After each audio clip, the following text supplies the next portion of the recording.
Well, welcome everyone. On behalf of the AAEI, American Association of Exporters and Importers, I'd like to welcome you to today's presentation on where do we stand the U.S. trade agreement landscape.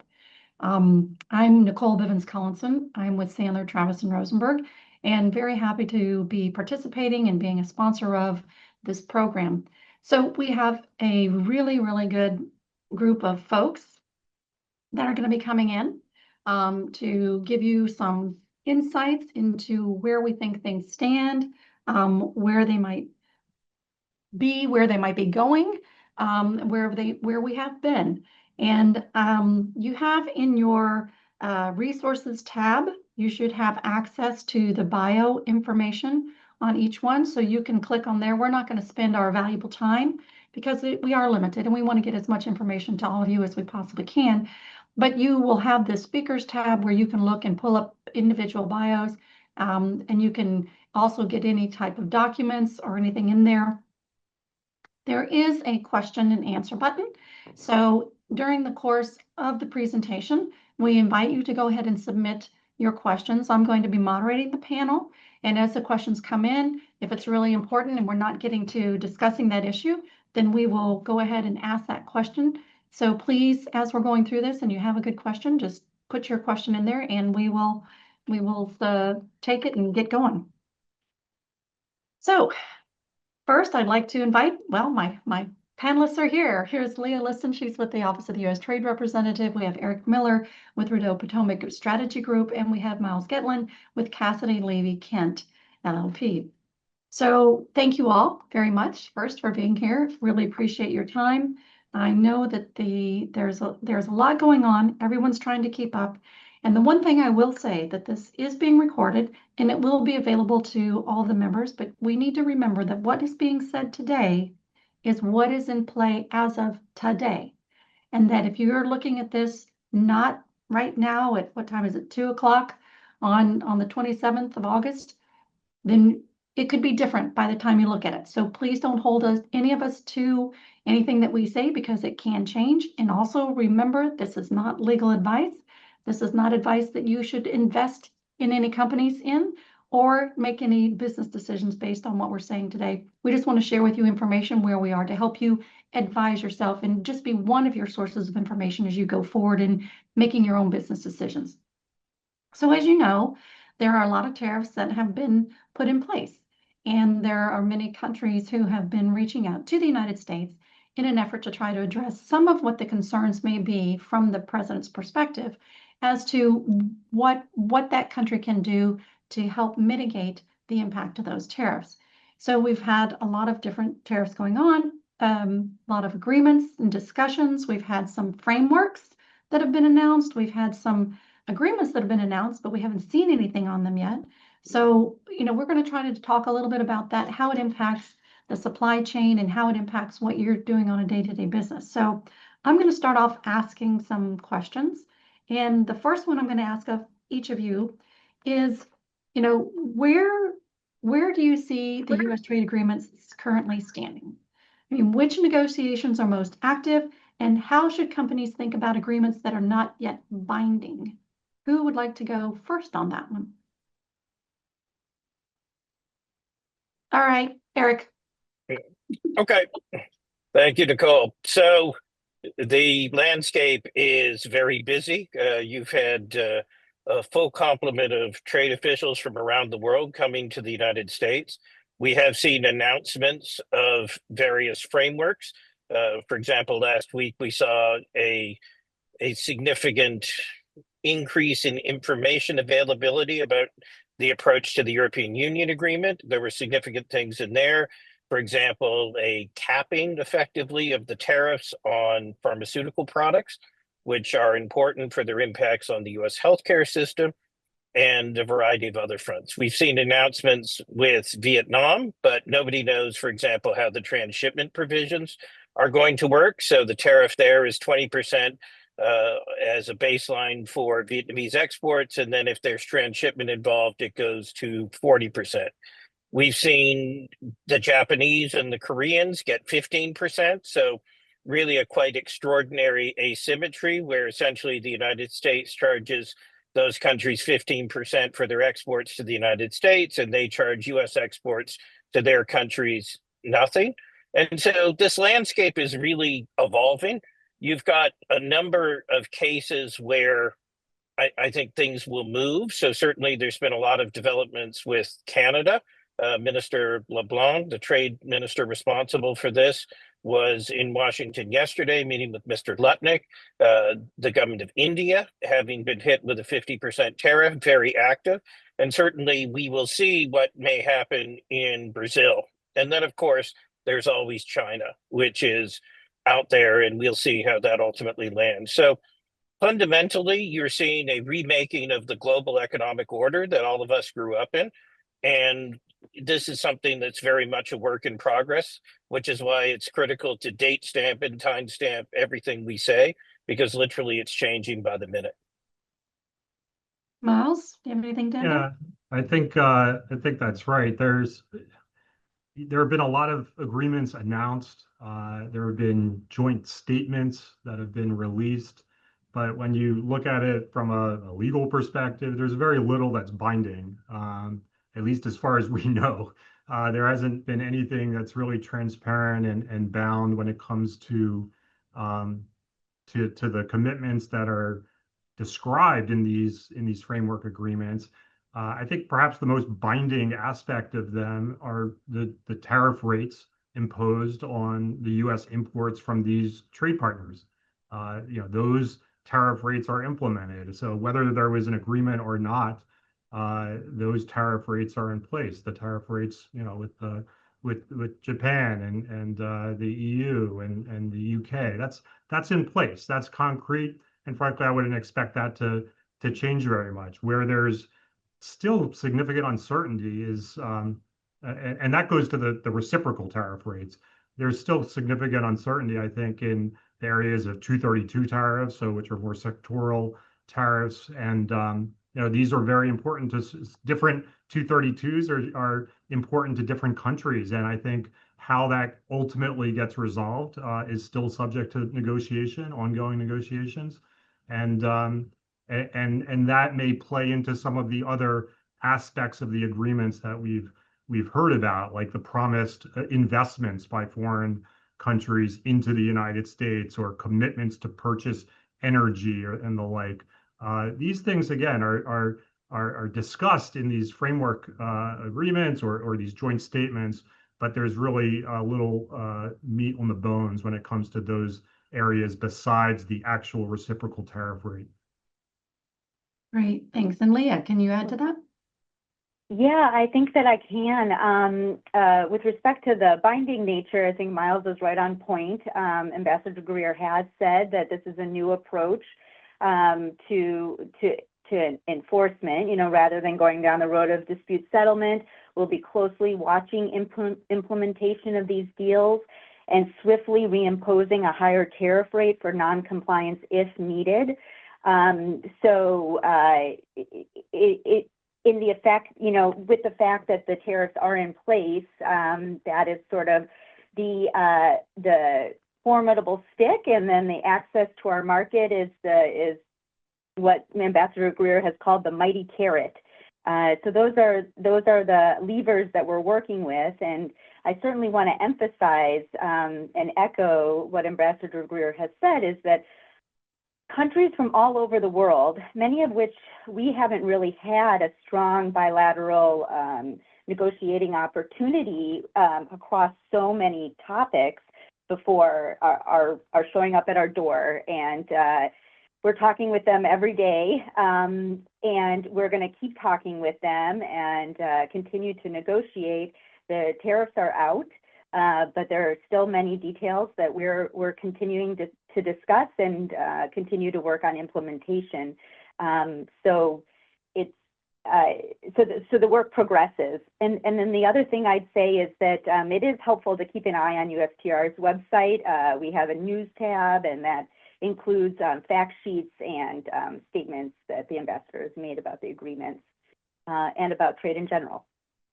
Great. That's always helpful to know. It's like a lot of times I get the question, how do I track this? How do I keep up with it? How do you keep up with it?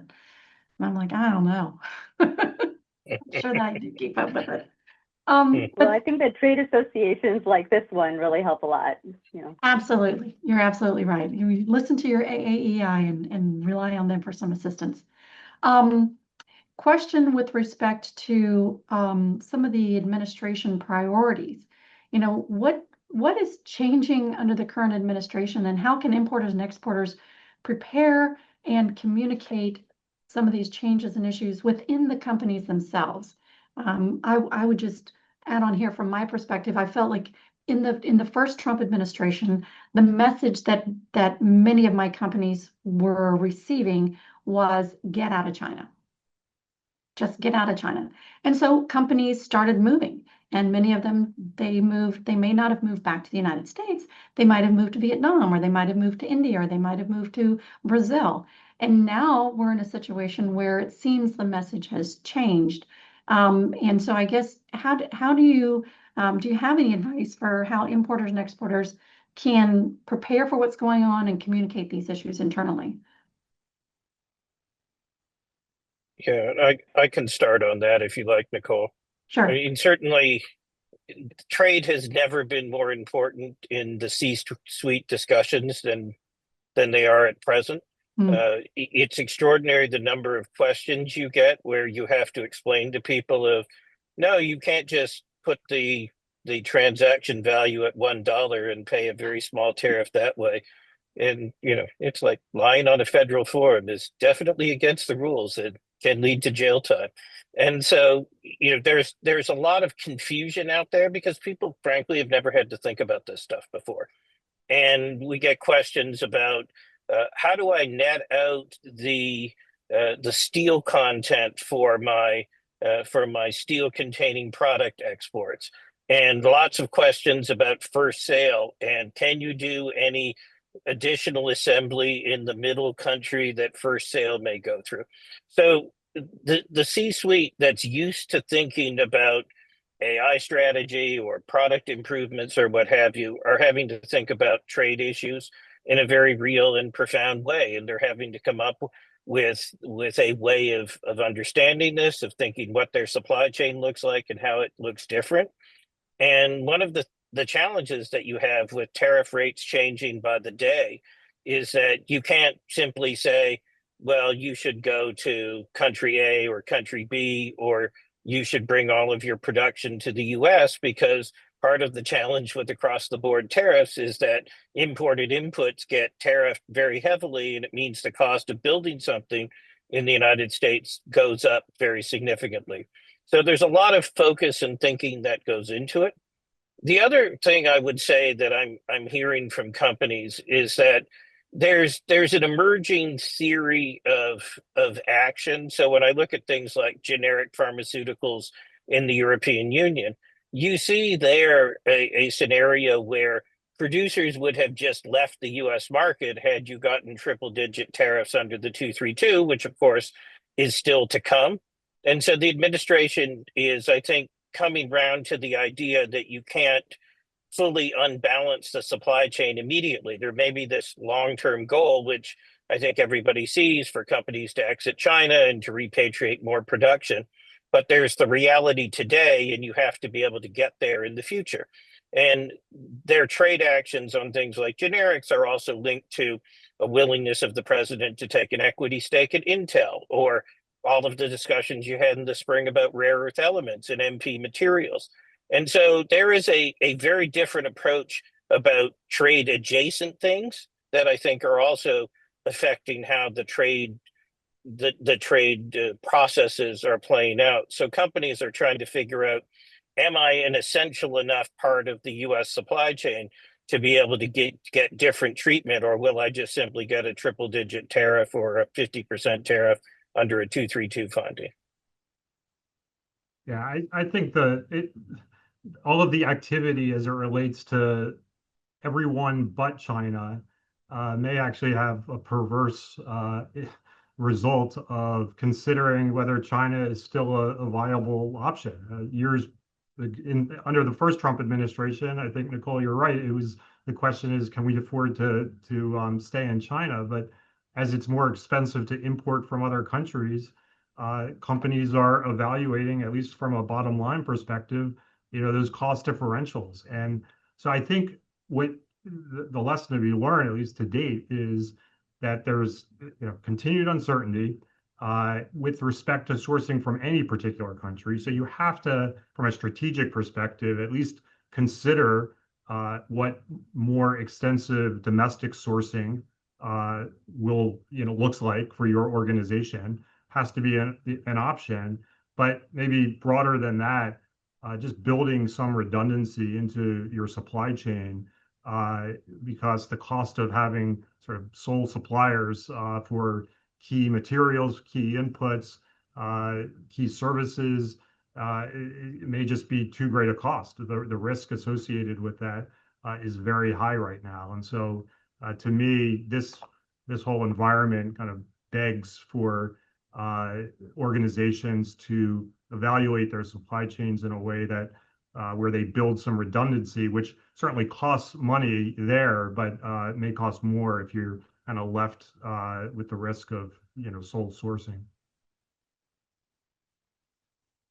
And I may just focus on the exporter part of that question and think about communication of exporters.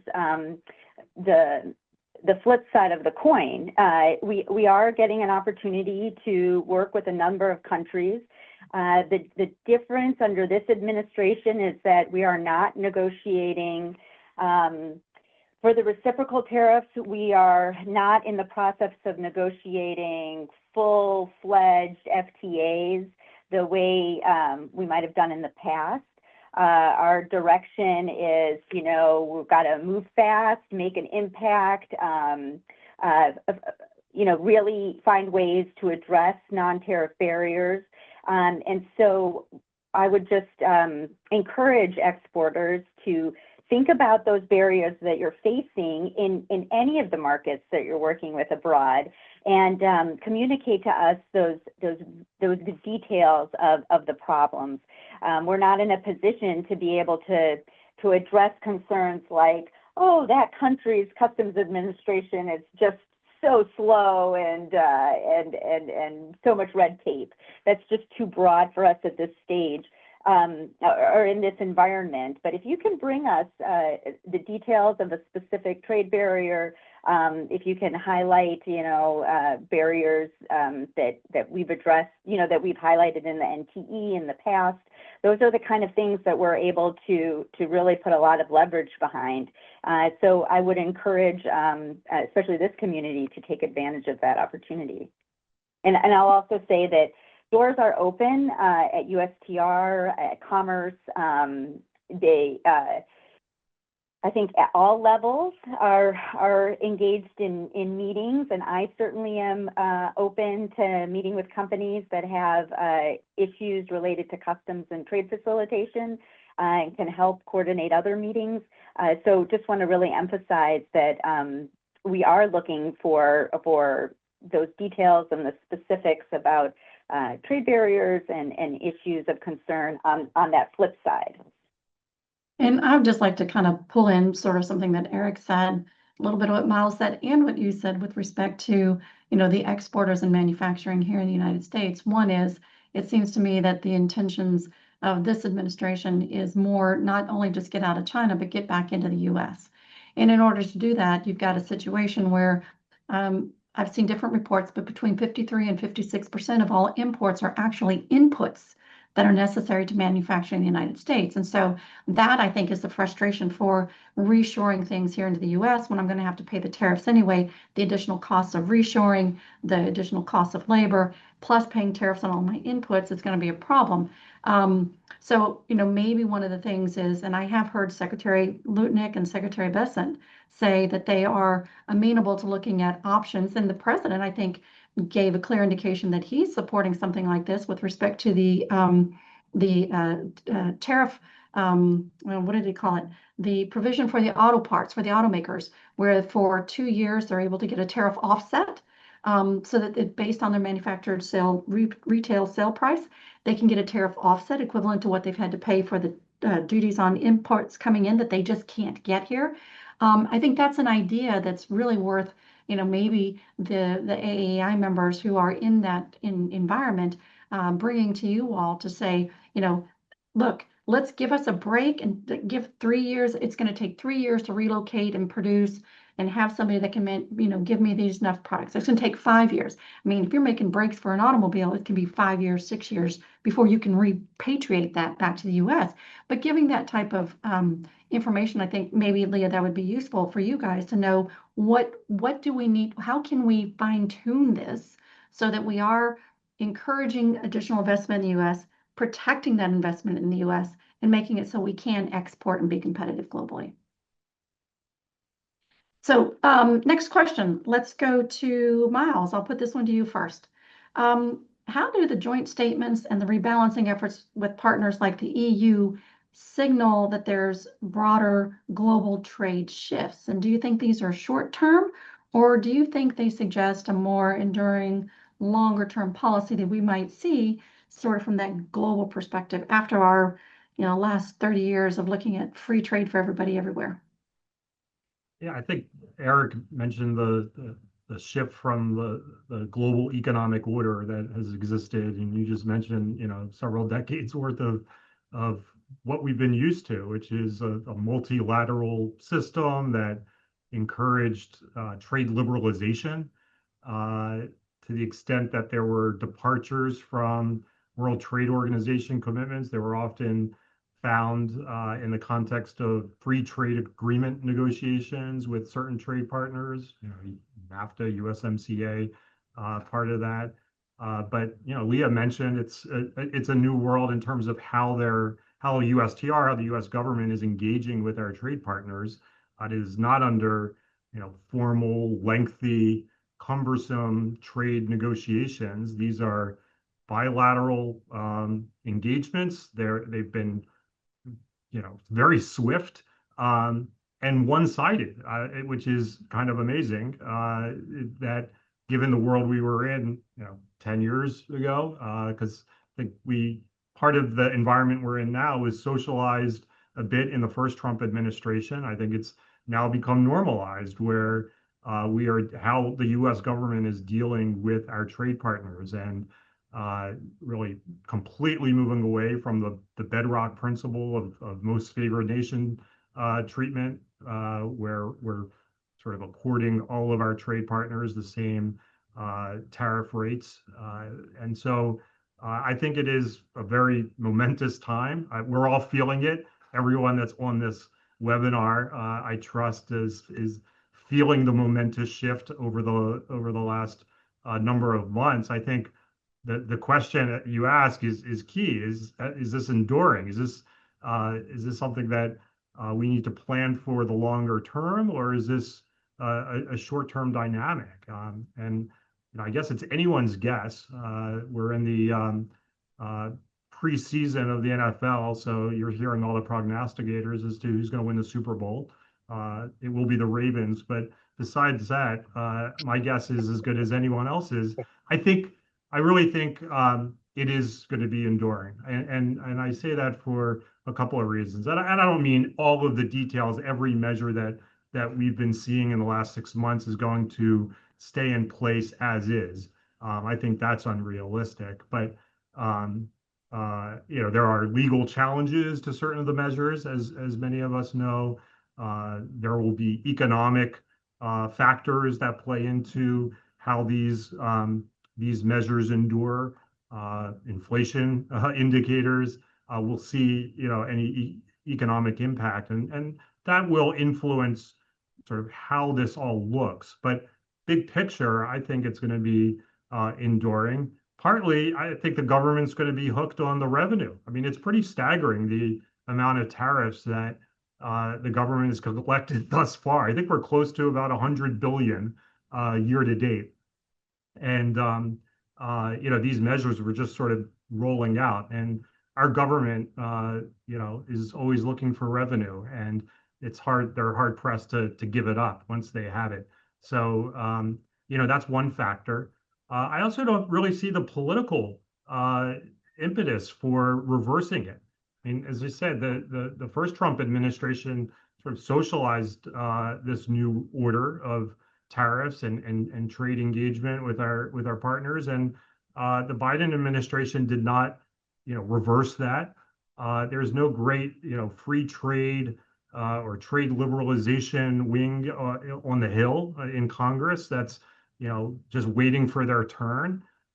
Who's going to run on lifting tariffs and trade liberalization and be accused of being weak on trade protection and protecting our manufacturers, protecting American manufacturing workers? I don't really see a big political push for that. So I think this is going to be enduring. Again, the flavors will change probably, but this level of sort of maybe reciprocal treatment is the way to characterize it, is, I think, here to stay for a while. Right. Anyone have anything to add? Otherwise, I wanted to move on to another one that I'm very interested in input. Yeah. Go Nicole, ahead. one thing I would say just quickly on that is partly why, and I fully agree with Miles, this is enduring, is that it's also changed how other countries relate to the United States. When I look at the EU deal, for the United States, that might be Mr. Right, but for Europe, it's Mr. Right now. And there will be efforts in the future to try to revise those terms. And so I think that we're going to be in this world of brass knuckles outside of rules-based system for the foreseeable future, because that's just how things are going to play out. That's how China plays. That's how the US is choosing to play. So I don't see any reversion back to certainly a major multilateral system that would discipline major traders. And I would say, just as a factual backdrop to all of that, we're seeing commitments from other countries that we've never seen before, that we never dreamed we'd be able to achieve. I don't know if that means they're enduring or not enduring, but they are very significant. I mean, some of these changes, I'm not really sure how you would roll them back once they're approved to work. And so I'll leave it at that, but I think that's plays into Miles and Eric's comments. Great, thanks. Another question I have is about, as we have these new agreements and different issues and things that come up, generally the major implementing agency, or the first agency of defense, if you will, is the Customs and Border Protection, CBP. And CBP, I'm going to have to take up for them a little bit. I think they're getting attacked a lot by the trading community as not providing enough guidance, not providing information, not getting things done in time, doing things wrong, fixing them. But I think it's also difficult when they get their direction at 5 o'clock on a given day and they have 7 hours until midnight to make something happen. So I think, traders, we have to understand that I think CBP is doing the best that they can do right now. That my message going back to the US government is we need more time between the proposal and the activation of that proposal, just so that everybody can make sure all the I's are dotted and T's are crossed. Otherwise, we have great chaos. But one of the things I think is, how do you see that, or have you seen, because I can give some examples, but I want to hear from you all first, where CBP actually is implementing the policies because of this short time that they have to do it differently from what the executive order and what the president has actually said. So I put that out there to see if any of you can share with us any instances or where you're seeing that this is a problem. I mean, one area that comes to mind, Nicole, is some of the on the water exceptions and the timing of shipments and the mode of transportation, and whether it's vessel and, is it the departing port or the arriving port? There's variations, and there's definitely sort of room for interpretation. And we've seen some enforcement related activity from customs for importers invoking those exceptions and looking to take advantage of the on the water exceptions. I think it's going to take time for customs to catch up. We're still seeing very active enforcement on the China 301 side of things, and I think I agree. I think CBP they obviously have their hands full in implementing. Our understanding is that sort of they're all in on the enforcement side, but it's still going to play out. It has to play out in terms of what that looks like exactly. Yeah, I mean, I think CBP is absolutely doing the best they can. Anybody under the circumstances would have to undoubtedly go back and make revisions. I mean, I think in the future, I expect penalty levels will go up. Certainly, scrutiny will go up. The Justice Department has issued statements to that effect. And so for the trade community, the key thing to understand is the cost of getting it wrong is going to increase because the amount of money on the table is that much greater. And so I expect to see some further thinking out of CBP about how they do that. I also think they make a big push into technology to more fully embrace artificial intelligence to spot patterns.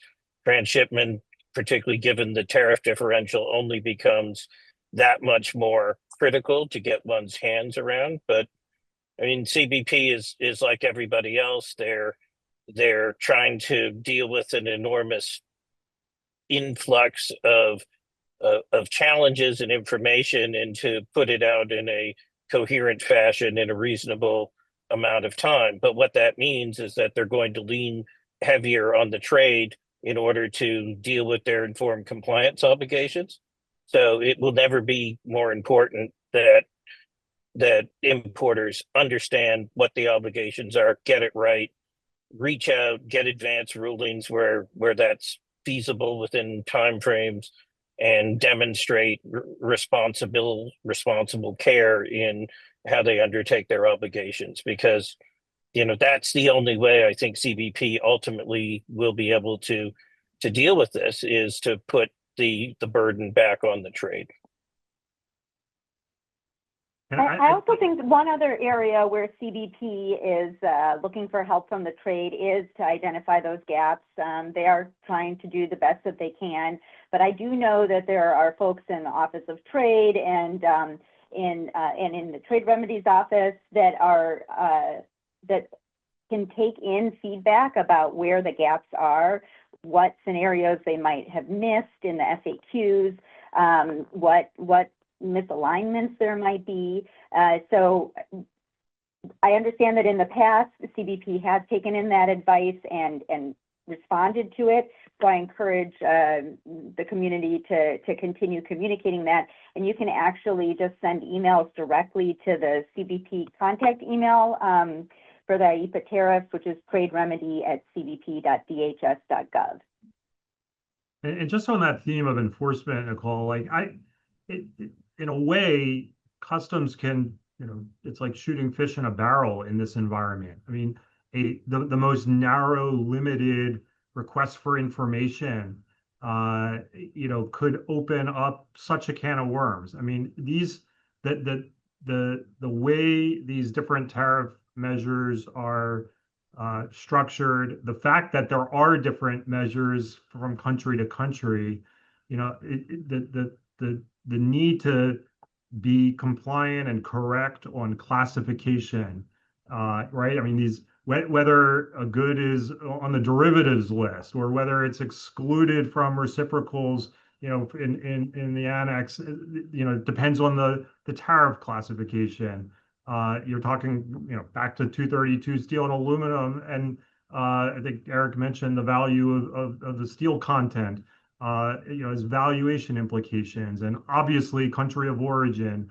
I mean, it's just every basic question can really open up a can of worms. And it obviously, there's a reason there's over 100 participants in this webinar.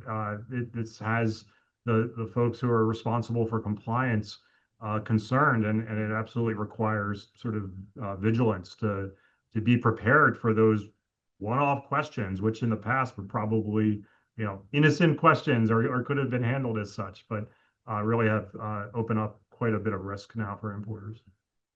And Yeah, and Miles, to that point, it's essential that companies also have a joined up coordinated response. So some of the folks I've been working with have been, we've been talking about the need to set up tariff war rooms where you're bringing together different parts of companies, so that if you do get a question from CBP that involves different parts of the company, that it's not just the person who does supply chain answering, but there's actually that response, because these things can take on a life of their own if you don't give the proper information and the proper response.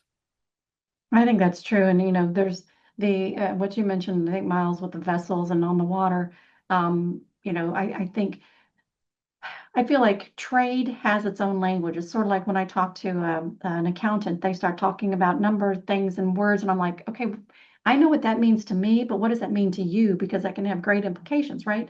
And so sometimes I kind of feel like, and maybe I'm wrong, Leah, you can tell me if I'm totally wrong, but I feel like sometimes these executive orders, particularly in the early stages, were being written by people who would say, well, it's a vessel. It means whatever mode of transportation it's coming in, whether that's an airplane or a boat or a car or a train or whatever. But customs has a regulation which defines a vessel, and a vessel is a watercraft. And so suddenly you're like, well, what about my stuff I'm flying in? I don't get that preference. I don't get that break because I flew it in. It just, so some of it, it's challenging whenever you've got some folks who may not be fluent in tradies, who are drafting something that is going to have an implication in that trading community. And, we've gotten responses from CBP, although I stuck up for them for doing the best they can, but we've got an issue where there's, a company that is importing products that are clearly meant for donations. Absolutely, the design is not for retail sale, it's for donations, but customs is questioning because they don't feel like it's really donations. They just feel like they may be trying to get around something. It's like, this is what this company has been doing for decades, and now suddenly you don't feel like it's right. Or we've had a situation where, the president says in his executive orders, some of the products that are classified in Chapter 98 are not subject to these tariffs. But yet customs, in their last iteration of instructions they sent out to the ports, said, no, if it's going to be in this 9819 or 9820 or this one, we're going to put tariffs on it. It's like, wait a minute, you're interpreting what the president said. So absent the president changing it, you should be doing what the president says. So, there's a lot of these things that come up, and I think we got a question I think that's important that I'd like to just bring up and get your reaction to as well, is with respect to the COAC, because the COAC was constituted, and I will say I've been doing this long enough that I've seen where the COAC and its structures and committees have been reconstituted depending on what may be going on at the time. And what we've seen recently is under the prior administration, it took forever for them to appoint people to get back on the COAC. So for about a year and a half, it was completely just basically defunct. And now under this administration, we had just gotten rolling, and they've wiped out some of the committees and advisory groups. And so I guess the question is, Leah, you're saying they want to listen, they want to hear. Is there any comments you might have with respect to there being COAC reconstituting of some of the subcommittees or the working groups, and how that is going to help in communication of what traders are dealing with? It really goes through CBP, but that I think then hopefully bubbles up into USTR, into the White House. So just I'll leave that question there. What do you think about this and the gaps and how they can address it? Yeah, well, our advisory committees are the ITACs, but like you say, we are watching the COAC, and we have the same understanding that it is being reorganized, reconstituted. I'll mention that there is a COAC meeting online coming up on September 17th. But in addition to the COAC, I can report that the industry trade advisory committees that are organized by the Department of Commerce and that provide advice to the Secretary of Commerce and to the USTR are in full swing. They had the same problem where it took a long time. It always takes a long time to get them up and running and to get members assigned to them. But I will say that USTR has been relying on them quite a bit. They're getting weekly briefings on the reciprocal trade negotiations, as well as 301s. The membership of those ITACs is available on Commerce's website, on ITA's website. It's a little tricky. Our ITAC members are cleared advisors. Yeah. So they're not able to disclose information about the negotiations. But they do represent the industry and are supposed to advise us on what the industry needs within that sector. So if you're talking to an ITAC member or can communicate to an ITAC member, they might not be able to communicate a lot back to you, but they are able to take your advice into account and potentially pass it along to us. In written comments, they are looking at, our negotiating proposals and things like that. So they are very active, and so I would encourage using that advisory committee channel while we're waiting to see what happens with the COAC. Great. But Thank I you. agree. I think that there's no guarantees with CBP, but if they don't know, then they don't know. So there's no harm in spelling out the problems that you're seeing. I mean, we've heard that there were issues between the executive orders not having the same commas in the same place as the Federal Register notices, and I think we've all, inside the government and outside the government, have been learning a lot through this process. But mistakes are going to happen, and they might as well be communicated to CBP, so potentially somebody can flag them if that's the tack that CBP wants to take. Yeah. Great. Let's talk a little bit about the impact some of these agreements are having vis-a-vis supply chains. So how do you see that what's happening with the different agreements are impacting the supply chains? And again, what is it that companies need to know as they're trying to make plans for the future, looking at supply chains and the agreements and how those overlap? And maybe, Leah, you can start us. Well, I would just highlight that obviously there's a lot more focus on origin these days, and in a very different way than it's ever been focused on before. And that takes a whole new set of data elements and tracking than I think a lot of companies have been engaged in. I mean, obviously with restrictions on forced labor getting more focused, that took a shift in the tracking that companies were doing and getting to know their supply chains. I think actually getting up to speed on origin is going to take, it's going to take more than just that. You're going to have to layer on as well. And I will also emphasize that the trade world, the trade community has been really quite slow compared to other industries in digitalization, whether that's the fault of customs or, there's a lot of silos out there where some companies are very far ahead or logistics providers are very far ahead, but we're not really all synced up. And I do think that that's going to be changing and changing very quickly, not just because of the tariffs, also because of the opportunities that open up because of AI, but that shift is coming, and I think we all have to recognize that. Yeah, I might leave it there because I don't get specific input from companies on how they're adjusting their supply chains, but I think the data demands are going to grow, obviously. Yeah, I mean, I'd second that for sure.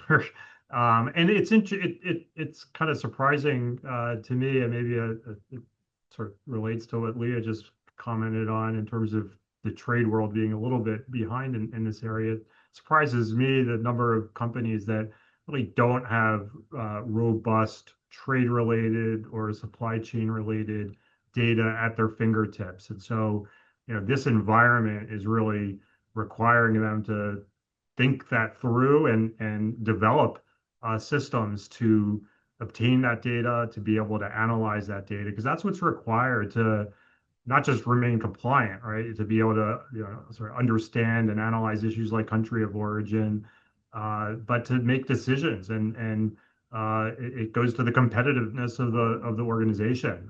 And so really having those robust data and tools at the organization's fingertips, and kind of going back to what Eric said earlier, these are data that will that sort of implicate the finance teams, the procurement teams.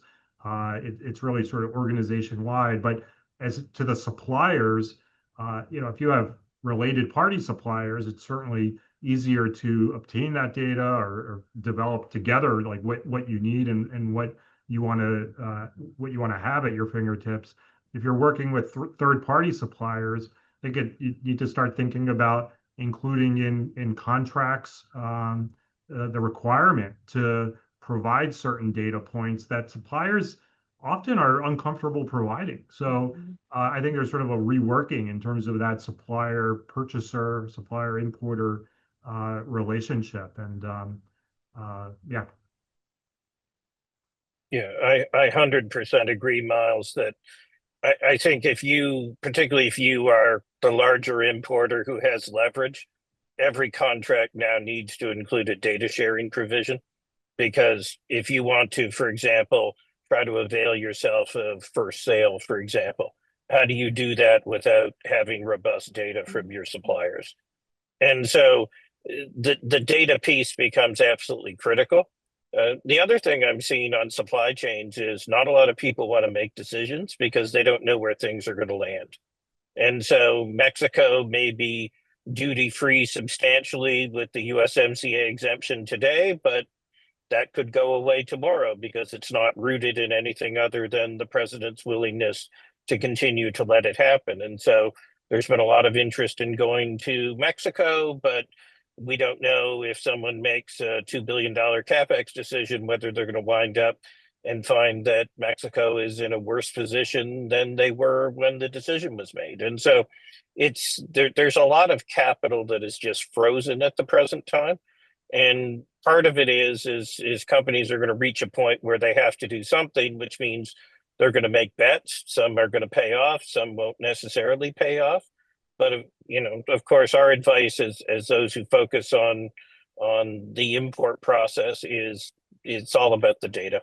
And you think about what you need in order to not only plan but also to deal with present and future compliance obligations. Yeah, the one thing that I noticed, Leah, you mentioned it with the first shift that we saw as a result of the UFLPA, the Uyghur Forced Labor Prevention Act back in 2016, whenever Congress passed that law, and companies suddenly really needed to know, I always joke, from dirt to shirt. You needed to know where that cotton was grown if you're wearing a shirt.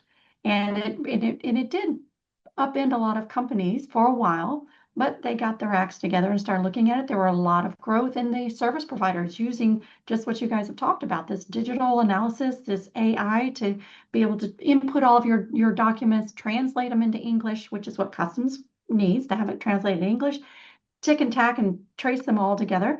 There's some great providers out there, and that while they had kind of focused, I think, primarily in the apparel industry and the food industry, now they're in every industry. So, we're seeing that happen. And I think the other thing that I talked about with a lot of my clients was, before in the boardroom, you would have your sourcing person and you just wanted to know, how much is it going to cost? That's all you wanted to know. What's the cost? And you would chase that cheapest producer around the world, wherever they're making it. And then the next person you might turn to is like, okay, is this going to be our logistics? So maybe talk to your logistics person to see that it's going to work. Then you might talk to your ESG person, is this a good company? Should we be working with them? And then maybe if you even got in the room, there was the customs compliance person, because you are a cost center. The customs compliance was only viewed as a cost center. Now I think the people who are the customs compliance people are the heroes, right? They're the ones that if you don't supply all the information, you can make or break either having to pay a 50% tariff or 10% tariff. So making sure that you're complying has now been a boon for all of those customs compliance people. And I even went so far as to say the other person who should be at that boardroom table and having input is the designers. Because if you've got a designer who's creating this wonderful new product, but the input is lithium that can only be obtained in China, it's like, why are you developing that program? Why would we continue? It's a great idea, but here's what we're going to face down the road. So, it's now, I think it's really gotten into the designers, the compliance people, the logistics people, because we have these potential, tariffs that are going to go on ships, maybe. So you got to look at your logistics.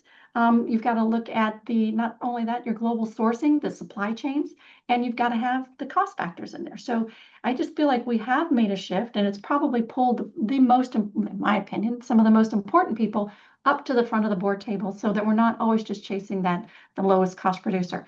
And I'm actually going to ask one more question. If there is, and we had some more, but just so we can maybe get to some of the other questions that are coming in, if there's one takeaway that you can leave with the audience today, what would that be? And let's start with Eric. So I guess the one takeaway is it's never been more important to be informed, and that informed piece comes with respect to knowing the rules, knowing the data.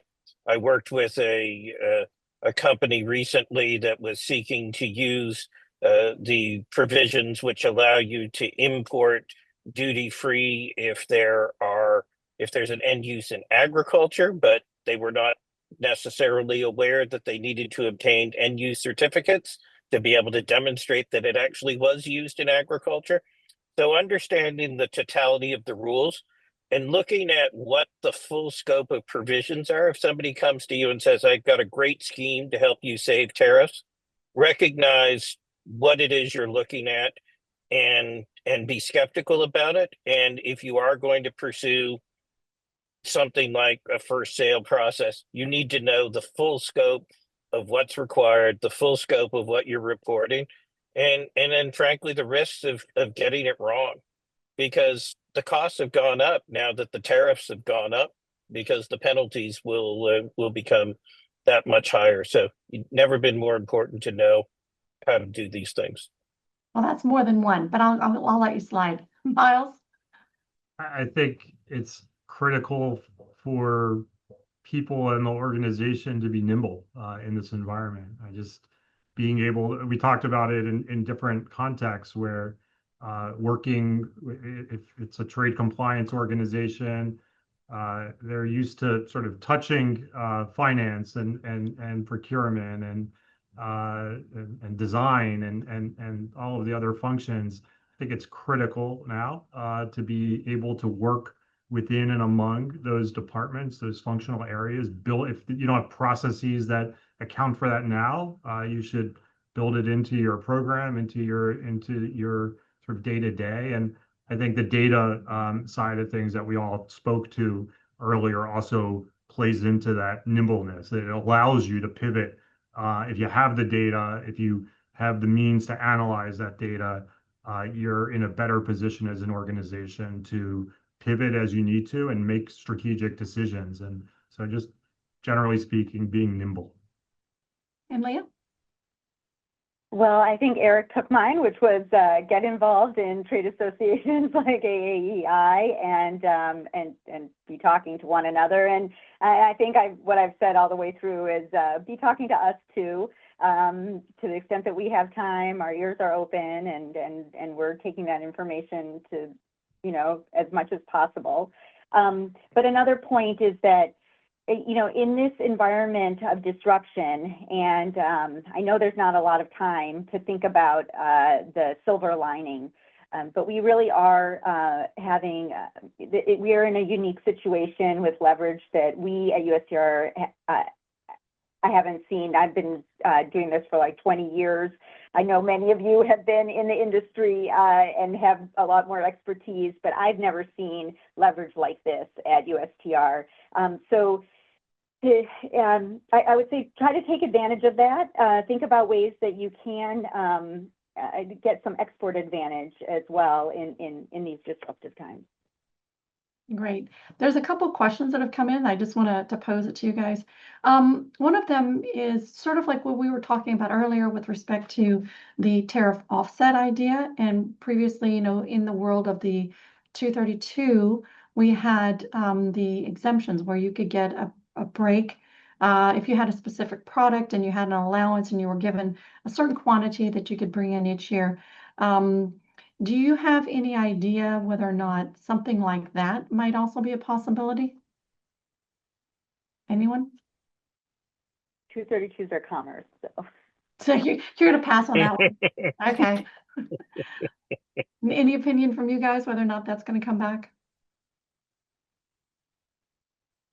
I mean, I think the broad tendency from this administration is to have fewer offsets, fewer exemptions, fewer ways to mitigate. And so, broadly speaking, I remain to be convinced that you're going to see any of this at scale. I think in scale is a good way to put it. The broader the measures and the sort of more expansive, you could start to see opportunities maybe for limited sort of exemptions or exclusions, but I don't think we're at that point at this right now. Yeah, I think that's one of the frustration, though, particularly of the exporters in this association, is that they do need those inputs. I talked about that earlier. They need these inputs in order to be able to produce here and then to be able to export. And so to remain globally competitive, they have to have access to those imports. So I'm just hopeful that the administration does find some way to sort of thread that needle in order to build. I've used this example before, but I'm from Kentucky, and I was in school in Georgetown, Kentucky, when Toyota was getting ready to put in their Toyota plant in Georgetown, Kentucky, mid-1980s. And they came in and put the whole thing in there, but it was bringing in all the inputs and then assembling it there. Eventually, over the last 45, a lot of years, they had the infrastructure is built up in my hometown, 70 miles away. There's a brake factory, there's a magnet factory, there's a rubber factory, there's all these different companies that built up, but it took 40 years because you can't just start from scratch. So I think, hopefully that's something we're going to see coming up soon, that, recognizing exporters, like you said, Leah, you want exporters to take advantage of these markets. But when you need some inputs to make the products, you're shooting yourself in one of your feet and trying to hobble around. I would say that one of the more compelling narratives to support a future exemption or exclusion is the inability to source domestically. And just going into the administration and talking about the high prices of imported inputs is not likely going to cut it these days. And so again, going to the data or building up your information library, you need to assess to what extent are these critical inputs available? Why do I have limitations on sourcing domestically? Because that's going to be, I would expect that to be information that's relevant to any administration official that's considering a request for some future exemption. And where I think you get to ultimately is if someone's going to put in a factory or a new assembly line or something, you'll have something like an end use exemption that if these inputs are going to support that particular process, that then the exemption can be considered. But of course, you can look at the size of the US economy and can imagine just the administrative complexities, let's put it that way, of trying to track all of that. Great. And with that, I'm going to bring us to a close and let everyone know that you do have an opportunity to AAEI can get you some information on your continuing education, particularly if you're a licensed custom broker. Just let us know. That information will be shared with you.